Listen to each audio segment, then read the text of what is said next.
Okay, so we all know Michael Jackson, right? The king of pop, the master of the moonwalk. But what if there was another Michael? A kind of philosopher, a guide, with a really crucial message for humanity hidden deep within his performances. Today, we're going way beyond the music to decode a hidden message, one meant to save what a deep analysis calls the dead souls of the modern world. Let's get right into it. So, the analysis we're exploring makes this incredibly bold claim right from the jump. Michael Jackson wasn't just an entertainer, he was a savior. The whole argument is that his power to create this global social phenomenon puts him on the same level as, historical messianic figures.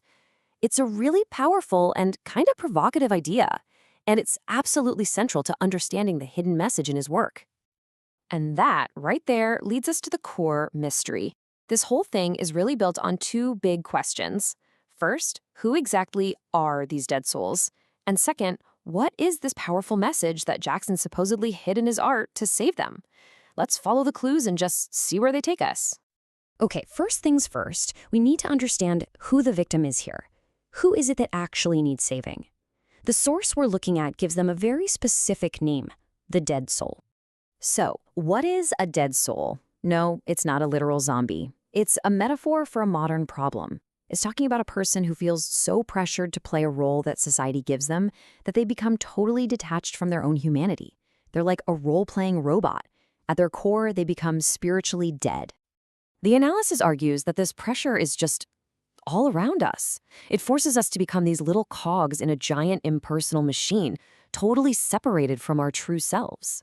Michael Jackson himself seemed to feel this big time. He even wrote in one of his songs, "Everyone's taking control of me. Seems that the world's got a role for me." That's the exact feeling. Your soul gets pushed aside just so you can perform a function. This right here is a perfect picture of the world these dead souls live in. I mean, think about the Bernard Madoff scandal. It was a massive system built on nothing but deception. Human trust wasn't about connection. It was just another part of a mechanical, totally heartless process. It's a perfect example of a system that just erases individual humanity, a world run by and for the spiritually dead. All right, so if souls are being killed, where's the crime scene? Well, according to this analysis, Jackson shows it to us in one of his most iconic songs. This is where we get to witness the actual murder of the soul. And here's the key piece of evidence. This entire theory is built on the Live in Bucharest concert film from 1992. The argument is that the set list and the performances, they're not random at all. They're like chapters in a story, a deliberate narrative that he crafted to deliver his message. We all think Smooth Criminal is about some mobster, right? But this analysis is asking us to look a little deeper. The real killer, it argues, is something much, much harder to see. So if it's not the guy in the white suit, who's the real villain? And here's the big reveal. The smooth criminal isn't a person at all. It's the system. It's modern civilization itself with all its crazy pressures that just quietly sneaks in and murders the soul. It's the invisible force that actually creates those dead souls. So when you look at it this way, the whole song becomes a metaphor. "Annie, are you okay?" isn't just a catchy line anymore. It's this desperate plea to a soul that's been struck down by the system. The song is telling the story of that spiritual death, that exact moment a person becomes a dead soul. Okay, so the soul's been killed by the smooth criminal. What's the next step in this whole story? Well, it's the antidote. Wow, what a powerful image, right? After showing us the death of the soul in Smooth Criminal, Jackson follows it up with this song, Jam. The analysis presents it as a defibrillator, a literal electric shock designed to jolt that dead soul right back to life.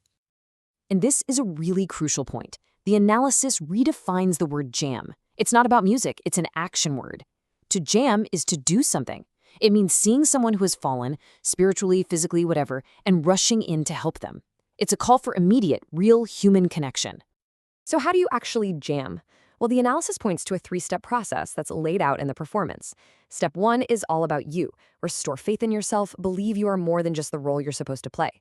Step 2 is a conscious choice. Stop being just another cog in the machine. And then step 3 is where you turn that inner change into action. Take that new awareness and use it to help other people who have fallen. See, reviving your own soul is just the start. Once you're awake, Jackson's message gets bigger. It's not just about you anymore. It's about all of us. Once you've reawakened your own soul by jamming, your whole perspective shifts. You start to see the bigger picture. And you realize that your own personal salvation isn't the final destination. It's actually the beginning of a collective responsibility we all have to heal the world. So, to frame this final goal, the analysis brings in two big philosophical ideas. On one side, you've got necrophilia. Not literally, but an attraction to everything that's dead, mechanical, and lifeless. That's the world of the smooth criminal.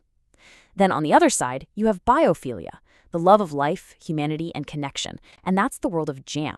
We're all presented with this fundamental choice between the two. And this choice is laid out so perfectly in the lyrics of Heal the World. It's a direct call to action to choose biophilia.